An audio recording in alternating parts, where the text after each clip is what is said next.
We were told since childhood, be good, follow the rules, and love others, and the world will love you back. But that's not how life works. That's how they keep you harmless. The truth? The world doesn't reward kindness. It rewards those who understand the rules of the game, especially in the game of attraction, where desire doesn't follow ethics. Desire doesn't care who's nice. It's drawn to intensity, unpredictability, and mystery. The most powerful men are not the nicest. They are the ones who understand perception, the ones who can enter a woman's mind and leave a memory that doesn't fade. It's not that they're bad, they simply don't fear being misunderstood. That's where real power lies.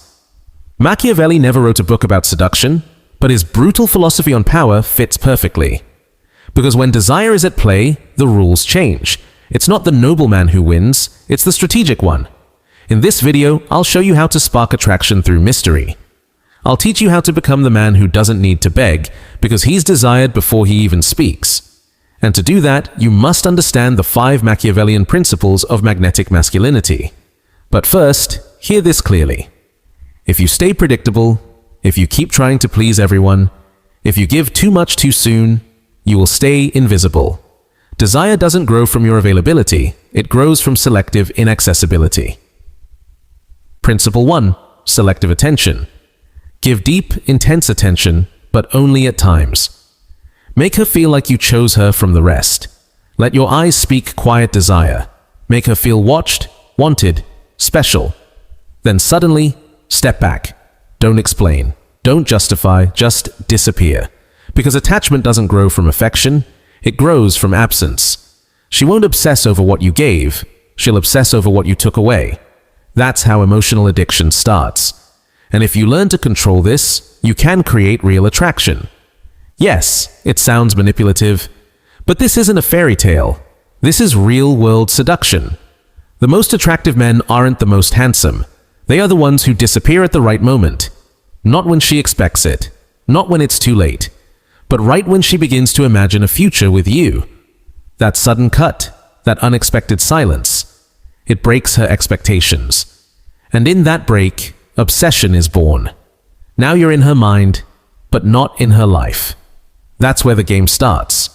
Seduction begins when you control your own need, when you don't try to prove anything, when you stop chasing validation, when you realize your energy is not to be thrown away, it's to be protected. Only then does real attraction begin. Principle 2. Emotional investment. The human brain values what it earns. Nobody treasures what they get for free. In love and attraction, that's a law. If you want her to truly desire you, she must invest something first. Time, attention, energy, even a bit of discomfort. The more she invests, the harder it becomes to let go. Her brain doesn't want to lose what it started to build. That's why the men who create obsession aren't the ones who give everything, they're the ones who activate emotional reciprocity. Make her give first. Let her open up a little. Make her feel like you are the reward, not just another guy hoping to impress. For example, ask her deep questions you wouldn't ask anyone. Request a small favor. Invite her to something meaningful, even if brief. Reveal something personal. Not too much, just enough to create emotional involvement. Once she starts giving, everything changes. You're no longer just someone she met. You're someone she's already started a story with. And no one likes to lose a story once it's begun. See the difference? Most men give too much on the first date. They pay for everything, talk non-stop, confess all their feelings. That doesn't spark desire. It either makes her pity you or bore her. Mystery fades. But if she opens up first, if she seeks you out, if she gives something to you, her mind begins to shift. Now she wants to know more. She wonders if you'll invest back. But you, already knowing the rules, don't give your whole heart. You give just enough to keep tension alive. Because when a woman starts asking, what does he feel for me? That's when she starts wanting you. Desire grows from uncertainty, not certainty. Principle 3. Be a projection, not a person. This may be one of the most misunderstood truths of seduction. A woman doesn't fall for who you are. She falls for the story she builds in her mind about you. She falls for what she believes you are, what she imagines you feel, what she projects onto you. That's why men with true magnetism never reveal everything. They become mirrors. They reflect what the woman wants to see. If she wants passion, you're fire. If she wants mystery, you're silence. If she needs stability, you're the rock. If she craves adventure, you're the storm. It's not about pretending, it's about not correcting her story. Let her create the fantasy.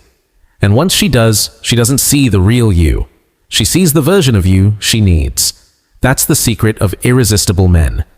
They don't offer facts, they offer symbols, vague but powerful. Phrases that stay in her head, gestures that feel unforgettable, a presence that lingers even in silence. Because mystery is an empty container, and she fills it with desire. She doesn't want your resume. She wants the feeling she gets when she's around you. And if she feels unique, seen, desired, she'll come back. Again and again. Not because you convinced her, because you enchanted her. And that's not done with words. It's done through energy. Through the aura you create. Your eyes speak louder than your mouth. Your silence should feel heavy. Your body should show calm strength, not nervous need. Because when a woman sees that you're not trying to impress her, she becomes curious. When you stop trying to be understood, you become powerful. When she can't label you, she becomes more curious. And the more confused she is, the deeper her desire grows. That's how the mind works. We don't crave what we fully understand. We crave what keeps us guessing. And if you can create that mystery, that subtle tension, you're no longer just another man. You become a challenge. And no desire survives without a challenge. So don't try to sell yourself. Don't explain your worth. Don't justify your actions. Be rare with your information, but generous with your presence. Because the man who knows how to project an image without revealing too much becomes a living fantasy. And no one wants to let go of a fantasy. Principle 4. Don't be good, be necessary. Understand this clearly. Being a good man doesn't make you desirable. Being morally right doesn't make you irresistible. What truly activates desire is being necessary. This isn't about being liked, it's about taking up emotional space. You become necessary when your presence leaves a mark. When your energy awakens an emotion she doesn't feel with anyone else. When one moment of silence from you stings more than 1,000 words from another man. A single look from you should stir something deep. A small gesture should shift her emotional state. That's what it means to be necessary. Not logically, but emotionally. Not by force, but through presence. And this doesn't come from being predictable. It happens when every time you appear, something changes inside her. When your presence triggers her fantasies, her fears, her hidden cravings. When your absence feels heavier than anyone else's presence, that's power. But to get there, you must stop seeking approval. The man who needs to be approved will keep adjusting. And the more he adjusts, the more invisible he becomes. But the man who imposes his presence, the man who walks like he owns the world, the man who doesn't ask for permission to exist, that man is unforgettable. And I'm not talking about cheap arrogance, I'm talking about true presence, the kind of presence that doesn't need to shout, because its silence already speaks. Your energy speaks louder than your words. This kind of man doesn't chase. He doesn't explain himself. He doesn't shrink to fit in. He stands where he is. He speaks only when needed. He watches more than he talks. That's how you become magnetic. Not through tricks, but through energy. You create an emotional contrast, a space where she feels something unfamiliar. And a powerful man doesn't beg to fit in. He doesn't explain himself. He doesn't apologize for being intense. He's calm, centered, and grounded in his own energy. He knows desire isn't fair. It's wild. It's instinctive. And when you connect with that raw, primal energy, you become unforgettable.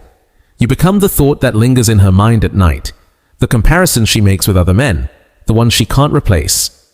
That's the real goal of seduction. Not to be perfect, but to be unforgettable. Not to be accepted, but to be desired.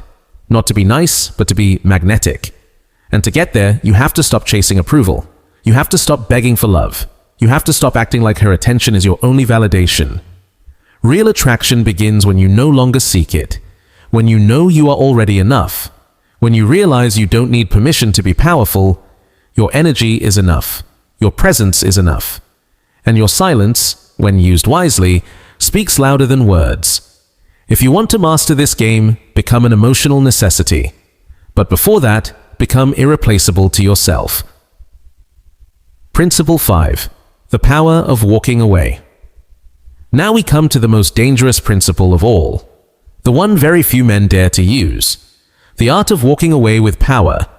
Because what rises can fall, what's desired can fade, and magnetism, when given too freely, eventually weakens. That's why the true seducer isn't afraid to disappear.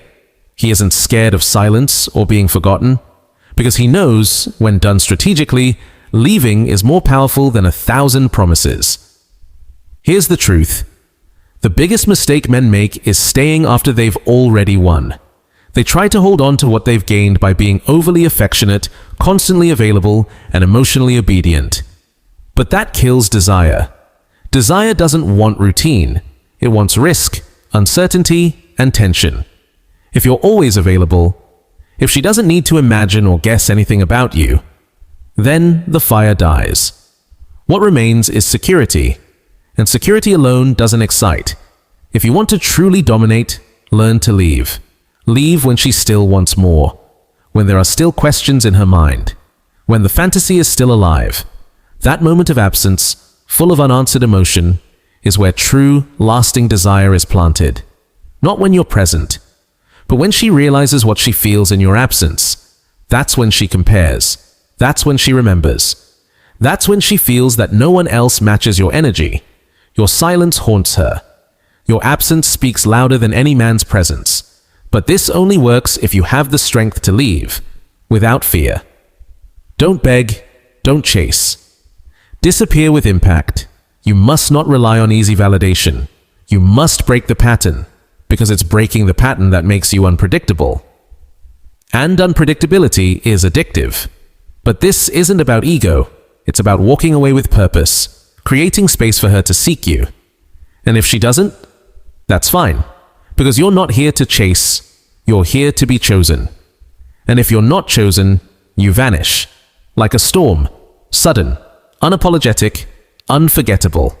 You don't beg, you leave an emotional echo, one that lingers beyond the body, beyond the moment, one that can't be replaced by another name. That's what real dominance looks like. Not just seducing, but controlling the story until the end. Because when you master the ending, you master the memory, you master the story, you become a myth. And that is the final step of true power. If you want to stand out, you must learn how to leave. But you don't leave in anger, you leave with calm, with purpose. You create space, you create silence. And that silence echoes louder than any words.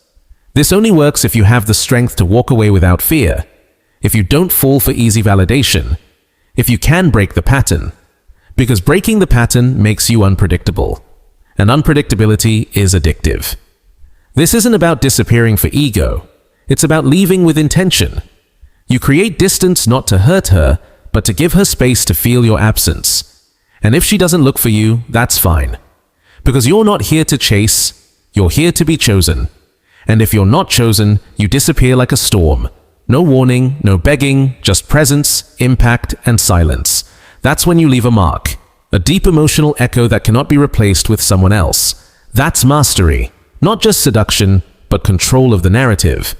If you control the ending, you control the memory. That's how you become a myth. And the most powerful part of your story is still ahead. You're no longer just a man, you've become a symbol, a presence, a deep emotional energy. But to keep that power, you must do more than attract. You must guide the connection. Desire always wants to turn into attachment. But if you don't know how to manage that shift, you will lose the power you built. This is where desire always wants to turn into attachment. But if you don't know how to manage that shift, you will lose the power you built. This is where the real strategy begins. Guide the emotional bond without trying to possess it. The most common mistake of powerful men is that they fall into their own spell. They get addicted to the attention, attached to the desire, obsessed with the control. And when they start needing what they once controlled, they lose. They become predictable, soft, chasing instead of leading. The image breaks, the aura fades, the symbol becomes an ordinary man. How to avoid that? Understand this? You don't control a bond through attachment. You control it through emotional direction. You're not here to own her. You're here to guide her experience with you. Don't try to control her emotions. Control the space where emotions are created. For example, if she becomes too powerful, create distance. If she falls into routine, create contrast. If she becomes indifferent, activate mystery again. Never be linear. You're not here to please. You're here to deepen emotions, set the rhythm, and lead with presence and detachment. This isn't coldness. This is mastery. When the emotional tone of the connection comes from your energy, when even your silences carry weight, then you stop being just a lover. You become her center of gravity. That's power. But to hold that, you need one thing: inner freedom. If your emotions depend on her reaction, if her approval lifts you and her silence breaks you, then you're not in control. You're being controlled. That's why the real work is with yourself, not her. She is just a mirror. The desire she feels is the proof. But the source is you, your center, your independence, your unshakable presence. If you don't react like other men, if you don't need what they need, if you don't fall where they fall, then she feels something different, something she can't catch, can't define, can't control. And that's addictive. Most men surrender to the bond. But you move with it like a dance, sometimes near, sometimes far, sometimes open, sometimes hidden. This keeps the fire alive, it keeps the tension high, and it keeps the aura intact. The bond no longer controls you, you shape it. That's not just power, that's art. Now you're ready to close the circle. You've come too far to go back. You now know that power doesn't come from being nice, it comes from being free. Desire doesn't reward the one who gives the most, it rewards the one who controls the tension. Attraction isn't kept with constant attention, it's kept with selective presence, heavy silence, and a touch of mystery. You've seen the truth. Love is not what they told you. That was a fairy tale. Real attraction comes from inner mastery, your ability to hold your energy without giving it away. The world tells men to be soft, to apologize, to seek approval. But in a world where men kneel for love, the one who stands becomes king. If you apply all 8 parts of this journey, you will not just attract, you will transform, you will leave a mark. Because you are no longer seducing from need. You are seducing from your core, from the identity you've built, from the figure you now embody with every move. This figure does not beg, does not chase, does not sell himself. He appears, leads, and leaves, not from ego, but from clarity. He knows his energy is more valuable than short-term attention. He knows true power isn't in conquering women, it's in conquering himself. Sharpening every weakness, healing every wound, becoming a living myth. The kind of man women don't just want, the kind they fear forgetting. That is the path of Machiavellian seduction. They don't cry for love, they don't repeat self-help quotes, they rise in silence, they sharpen themselves, they evolve, and they become unavoidable. If you feel this fire inside you, if something in you knows that you were not born to be average, if your soul vibrates with this vision, then don't stop here. This is not the end. This is the beginning of a new identity. A masculinity that no longer apologizes, that no longer surrenders, that no longer bows. This is the start of your reign.